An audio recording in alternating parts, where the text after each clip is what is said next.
Welcome back to The Explainer. Today we're diving into a really clever technical mechanism from the SASB standards. I want you to put yourself in the shoes of a financial analyst for just a second. Picture your desk completely buried under a mountain of chaotic, wildly different corporate sustainability reports, and it's your job to somehow make sense of it all. Well, today we are looking specifically at the containers and packaging industry to figure out exactly how analysts fairly compare complex sustainability data across a massive range of competitors, transforming all that absolute chaos into clear, actionable intelligence. Think about it. As an analyst or an investor, you hit this wall of scale literally every single day. You might be looking at two totally different companies operating in the exact same sector. One is this massive global manufacturer, right, pumping out billions of lightweight plastic bottles across 50 different facilities. The other, a regional business just churning out heavy glass jars from a single, highly specialized plant. Looking at their raw environmental emissions without any operational context is virtually useless. You can't just put their total carbon output side by side and declare a winner. If you do that, you might accidentally penalize a highly efficient giant or incorrectly praise a terribly inefficient but tiny local glassmaker. Their business models, physical scale, and the fundamental nature of what they make are just worlds apart. Okay, here is our roadmap for today. We're going to start with the comparability problem, introduce activity metrics, and then break down metrics A, B, and C, so that's production volume, revenue by substrate, and employee count, before we put it all together to normalize the data. All right, let's kick things off with Section 1, the comparability problem, why raw data isn't enough. We really need to talk about the profound danger of focusing entirely on those big, flashy numerators. When you crack open a modern sustainability report for a packaging company, you immediately see these massive, headline-grabbing numbers. Total metric tons of Scope 1 greenhouse gas emissions, thousands of cubic meters of water consumed, total hazardous waste generated. And sure, the standard requires reporting all those absolute figures. But imagine staring at a report claiming 10,000 tons of hazardous waste. Is that an absolute disaster? Or is it actually a miracle of modern efficiency for a company of that immense size? The raw number alone simply doesn't tell us. Without a proper denominator, it is mathematically impossible to create an apples-to-apples comparison between radically different business models. You are essentially flying blind. Which brings us to Section 2. Enter activity metrics, the translators of sustainability data. The standard gives these metrics an almost heroic narrative purpose in financial analysis. Activity metrics are strictly defined as data points that quantify the scale of specific activities or operations, and they are deliberately intended to normalize data and facilitate comparison. So in the messy, incredibly complex world of corporate reporting, these metrics act as the great equalizer. They bring much-needed truth and context to the raw numbers, allowing you to actually evaluate true operational efficiency instead of just punishing a company for being large. And here is the actual framework we'll be using today. The standard lays out 3 distinct standardized codes for this industry, RT-CP000A, B, and C. Together, these 3 specific activity metrics are going to act as our ultimate analytical denominators, allowing us to accurately adjust those raw environmental numerators we were just talking about. Let's move right into Section 3. Metric A, production volume, measuring raw physical output. So our first metric, RT-CP000A, is all about sheer physical scale.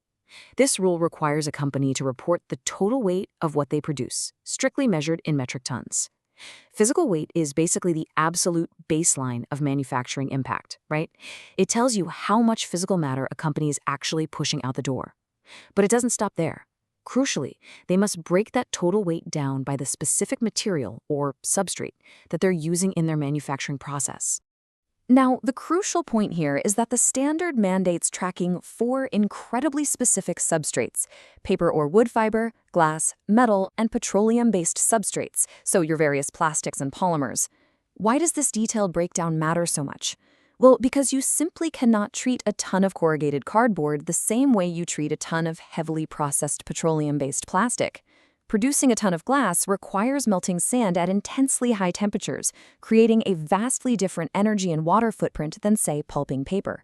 By breaking the raw production volume down into these 4 core categories, analysts can look at a company's environmental impact in the exact context of the materials they're physically processing every single day. Moving on to Section 4, Metric B, revenue by substrate. The financial mix. But knowing the physical volume doesn't tell us everything about a company's actual business model, does it? That brings us to our second metric, RTCP000.B. This metric completely shifts our analytical lens from physical metric tons over to the core financial impact. It requires the company to report the percentage of their production across paper, glass, metal, and plastic, but this time it is measured entirely by revenue. Analysts crave this specific financial mix because it ties a company's environmental impact directly to its economic engine. It shows you exactly where the company's real financial priorities lie and how much of their top-line income actually depends on each of those four substrates. Notice the deliberate contrast here between weight and revenue. It's an absolutely brilliant check and balance engineered by the standard. I mean, think about the difference between common packaging glass and highly specialized medical-grade plastics. Glass is extremely heavy. It might completely dominate a company's metric A reporting in terms of pure tonnage, but standard glass jars might be relatively cheap to sell, making up a surprisingly small slice of total revenue. On the flip side, specialized sterile medical plastics are feather light, barely moving the needle on the factory's overall weight metrics. Yet, those plastics are wildly lucrative, potentially dominating the revenue percentages in metric B. This dual approach is exactly why the standard requires both weight and wealth, so you can understand the true, nuanced operational and financial mix of the company. Next up, Section 5, Metric C, Employee Count, the human scale. Finally, we pivot away from physical materials and revenue completely to look at the human scale of the operation with RTCP000C. This one is super straightforward. It simply requires reporting the total number of employees. It offers a completely different yet incredibly vital denominator to assess operational efficiency and scale. Think of it as a true test of automation and labor intensity.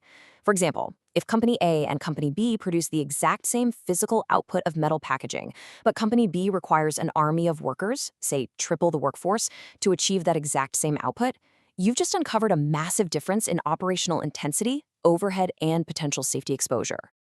And finally, Section 6, Normalizing the Data, putting it all together. Now, let's combine all these distinct pieces and see how it completely transforms our analysis. Step 1, you gather your raw environmental numerators. Let's say we're looking at gross global Scope 1 greenhouse gas emissions. Step 2, instead of just comparing that massive raw number directly to a competitor, you divide it by our activity metrics. You calculate emissions per metric ton of plastic produced. You calculate water consumed per employee. By taking those raw environmental numerators and rigorously applying activity metrics A, B, and C as denominators, you translate a messy, incomparable pile of corporate sustainability reports into a cohesive, perfectly comparable dashboard. You're no longer looking at an isolated total footprint, you are finally looking at true operational intensity. I'm going to leave you with this final thought. If a company issues this massive press release celebrating that they boldly cut their total emissions by 50% this year, but through our activity metrics, we see they also shrank their workforce and their production volume by half. Did they really get more sustainable, or did they just get smaller? That scenario perfectly captures why these activity metrics, tracking substrates by weight, by revenue, and by headcount, are the absolute secret weapons you need to uncover the real story behind any sustainability claim. Thanks for joining me on this explainer, and I will catch you in the next one.